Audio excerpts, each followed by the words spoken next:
This is NDTV.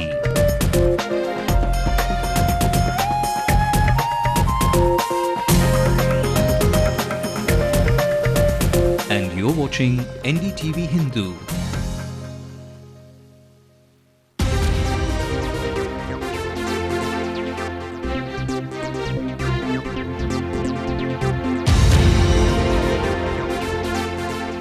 Very good evening to you, all of you, this Bhogi, and welcome to your daily 30-minute dose of news in action. One show that gets you closer to the newsmakers of the day. Now, first up, love, suspicions, jealousy, affairs, hatred, and finally cold-blooded murder. It might sound like the work of fiction from James Hardley Chase, but it's hardly that. It's sadly and quite disturbingly. Now, this is reality of a crime wave of sorts that has gripped the city. 2 murders in less than 48 hours, both by husbands. The victims on both occasions were wives, suspected to have had illicit affairs. Our crime reporter Salim has been closely following this crime series and he will be joining us to shed more light. Also moving ahead, the Metro Rail project is chugging along, but not everyone is seen smiling. Charging the authorities with bulldozing their way through, many accuse the project of grabbing land on unfair terms. Our senior correspondent Bir Mohammed looks into that issue, and more importantly, for the first time ever, Raja Ramandeep, MD, the managing director of Metro Rail, will be joining us live here on Ndtv-Hindu to explain his side of the story, Metro Rail's side of the story. Welcome again to the show. You're watching Headlines now with me, Ashmit. Let's have a quick look at the headlines at this hour. Man allegedly kills his wife. Analysts fear crime wave. 8 murders have already hit the city this year. As the Metro project chugs along, is it bulldozing its way through concerns of the people? Well, there are many crying foul. On the festival of Pongal, Ndtv-Hindu tells you how much it will cost for you to buy those veggies for the Aviyal preparation. 100 rupees. 100 rupees. That's the drumstick for you today. People see Rajni's face in my face, says Ace director K. Balachandar in a freewheeling session with Ndtv-Hindu. When they see me, they hail me in a big way. Yes. And the Cricket World Cup pays a visit to Chennai. Excited cricket fans call India the favourites. Let's also take a quick glance at developments coming in from across the country. The Republic cannot kill its own children, observes the Supreme Court, demands answers on the killing of Maoist leader Azad. The Enforcement Directorate is all set to crack down on the game scam, will file money laundering cases. The CBI does not oppose the bail of Kalmadi ATS Darbari, nor do they charge sheet him. Sources say that he might turn approver. Home Secretary G.K. Pillai says that the government is aiming to reduce troop presence in the valley by 25%. And more than 500 people dead in the devastating floods in Brazil. A dramatic rescue for this one woman. And first up on headlines now, the investigating agencies have made a breakthrough in the gruesome murder of the 24-year-old housewife Santa Kumari. Her husband has confessed to the police to have killed his wife. Now he cited suspecting his wife for having an illicit affair as the reason for taking the extreme step of murdering his own wife, Santa Kumari. Now, she was found lying in a pool of blood at her residence in suburban Adambakam this morning with her throat slit open. Now, incidentally, this incident comes less than a day after a similar murder was reported in Royapet, where the husband killed his wife on discovering her illicit affair. Now, the stats for the crime at this point give a gory picture. There have already been 8 murders in 2011, which roughly comes up to about a murder in every 2 days. Now, for more on that, let's go across to our crime reporter Salim, who's joining us live from the newsroom. Now, Salim, again, a very disturbing trend here, and again, a very noticeable trend at one at that. Again, 2 murders in less than 48 hours, both about illicit affairs, and husband really taking the extreme step of killing their wives. What exactly are your police sources telling you about this new wave of crime hitting Chennai? Yeah.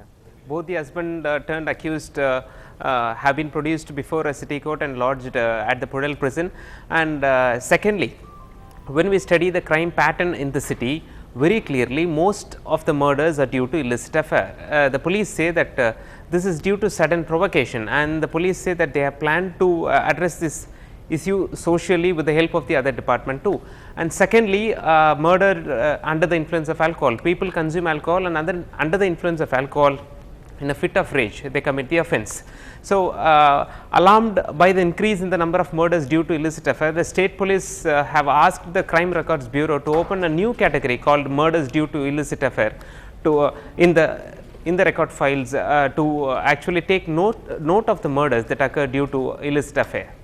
Right, Salim. Just a quick word about today's case. Now, the husband has confessed. Have the police made any other breakthroughs in terms of perhaps cases of illicit affairs that the wife was actually involved in, or perhaps other breakthroughs regarding the case? Yeah, as far as the Royapata murder case is concerned, the police have arrested the husband and they have produced him before a city court, and they have lodged him at the Pudel prison. And as far as Adambakam murder case is concerned, the husband came forward and surrendered to the police, and he confessed to the crime, and he was produced before a court, and he too was lodged in the Pudel prison. Ashmit? All right, Salim. Thanks a lot for joining us with all those details on these two particular cases. Let's move ahead now. The project, touted as the much-needed edge to the city transport infrastructure, the metro rail, is, according to many, causing more problems than it is solving. Now, people lying on the planned metro route fear being bulldozed away by the metro rail muscle for giving up their piece of land. Pir Mohammed brings us this report.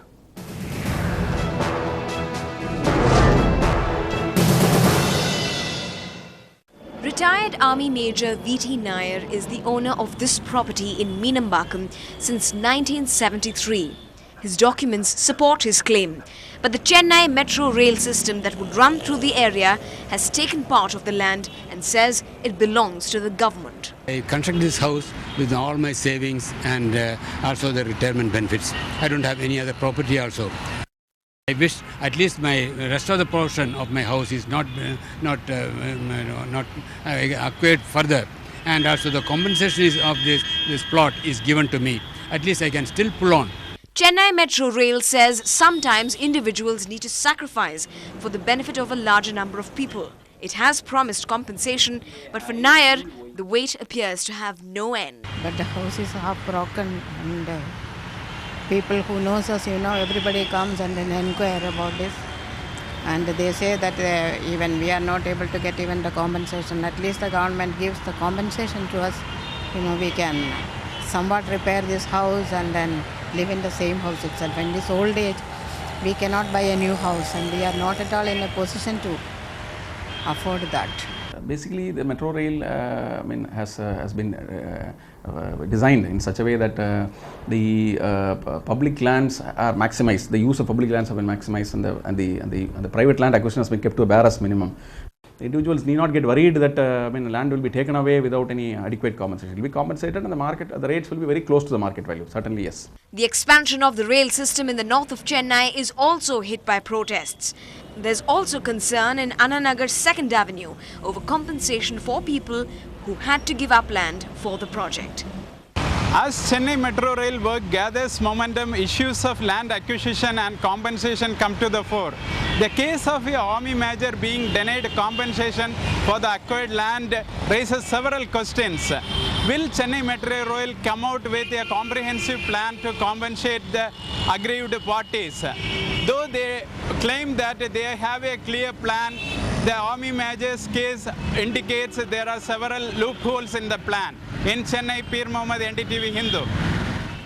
Well, again, a very contentious issue, one that was brought to light by our senior correspondent Pir Mohammed. And of course, to give the other side of the story, we are joined again live by Mr. K. Ramarajan. He's of course, Raja Raman rather, I stand corrected there. He's of course the managing director of Metro Rail. He'll be telling us more about his side of the story, about what he has to say about these acquisitions and of course accusations that are being raised against the Metro project.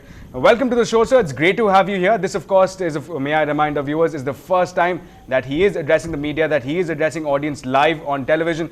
Welcome to you, sir, again. The first question that I'll put across to you is that land acquisitions for the Chennai Metro project have created quite a bit of controversy there, as you saw in our report about that one gentleman, the army gentleman there. Now, what is the compensation plan that really the Metro project has drawn up for the owners of private lands, which are again lie in the Metro Metro route?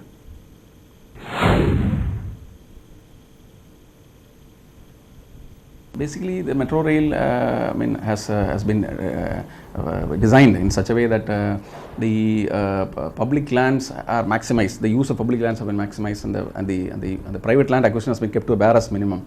If you look at our alignment, it largely pass under roads, and therefore we have tried to avoid the acquisition of private land to the extent possible. But of course, in a project of this size, where you have to, which is designed for about 100 years, the station design and the facilities design must ensure that they keep pace with the traffic demand that grows with time. Therefore, I mean, in certain cases there has been no choice but to acquire certain minimal quantities of private land, and that has been kept to a barest minimum. And so therefore, out of compared to many other metros, if you look at the area of private land that we are proposing to acquire, that is largely very minimal. Right there. So if you can tell us actually more about the compensation plan. 20 acres, not more than that. So a large portion of the lands that are going to be used is largely roads and other public spaces. Now, therefore, when you come to this minimal land acquisition that has been there, and especially in stations, only in the stations, some of the underground stations, probably this private land is required. We are offering a fair compensation policy. There is a land value which is fixed as per the guideline value. The guideline value and the market value fixed by the land acquisition officers is one. Then we also do an independent assessment of whether the particular land is valued more or not through an independent consultant. And thereafter, we offer the best rates to the individuals concerned, and they are asked to choose whether they would like to adopt some of the rates that we have offered. So when we offer these rates, we ensure that the rates are close to the market value, so that we make a very conscious effort. Therefore, the individuals need not get worried that land will be taken away without any adequate compensation. It will be compensated, and the rates will be very close to the market value. Certainly, yes. So again, so you've assured us that again it will be at market value, but then taking a step ahead, now you were forced to make changes in the alignment near Chennai Airport. Can you shed some light on that? We have discussed with the Airports Authority of India, and they have given the clearance subject to various rules and regulations. Right there. But there are still some apprehensions about the metro rail acquiring lands in residential areas, especially along the stretch along Anna Nagar, and residents there have expressed their apprehensions about really the plan of action of the metro rail in acquiring that stretch of land. Can you tell us, shed some more light on that, sir? Actually, when this project of this size intends to benefit the public of Chennai at large, so on a day as per the design, this is expected to carry during the peak hours, something like about 30 to 35,000 passengers per hour in any direction. And then if you look at the daily number of trips that will be made, it will be around 5 to 6 lakh trips per passengers per day. So which means that that is about 5 to 6 lakh passengers are likely to use it every day.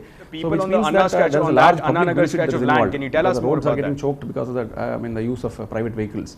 So this project, in the project of this size, certainly I think some amount of private land has to be acquired. Therefore, the question is of a larger public cost which is there, which will benefit a huge number of people, and a few number of people who have to give away a part of their land. In fact, for your information, I think in most of the places we have minimized the private land. Like if there is a plot of land, it's not as if the entire plot is being taken away. It is only the certain frontage or those portions which are actually technically required for the project that is being taken over. Right. So you've cited again the larger public interest there. Let's move ahead now. Now, what is the status of extending the line to Tiruvottriyur in North Chennai? Can you shed some light about really what the plans are? Yes, as far as Tiruvottriyur is concerned, the state government has already approved the proposal to extend it from Washermanpet to Vimco Nagar basically, and this proposal has been sent to the Government of India. The Government of India is considering the proposal, so we expect Government of India orders. Right, Mr. Rajaman. Final question to you. This are now governors. In the governor's address, there was a mention of the Tamil Nadu Assembly. Again, he mentioned there of expanding the network to suburbs such as Punamalli and Ambattur. Now, again, what really can you tell us really how to read into those remarks? What really the plan of action is, and which all areas will be covered in this project? During the governor's address, the state government has announced a particular network. So a study will be undertaken in this regard, with the help of Delhi Metro Rail Corporation, and they will prepare a detailed project report, after which the government will take a decision. Right there, Mr. Rajaraman. Thanks a lot for joining us and sharing your time with us. That was Mr. Rajaraman, the Managing Director of Metro Rail, again on television for the first time, explaining again the compensation policy that he has. He assured us that it will be at market prices, but then again he did cite again the broader good for the society, the broader good for the city for perhaps taking on that stretch of road on Anna Nagar. So that's the word coming in from the Managing Director himself. But still ahead on headlines now. How much can you fit into your Pongal shopping bag for just 200 rupees?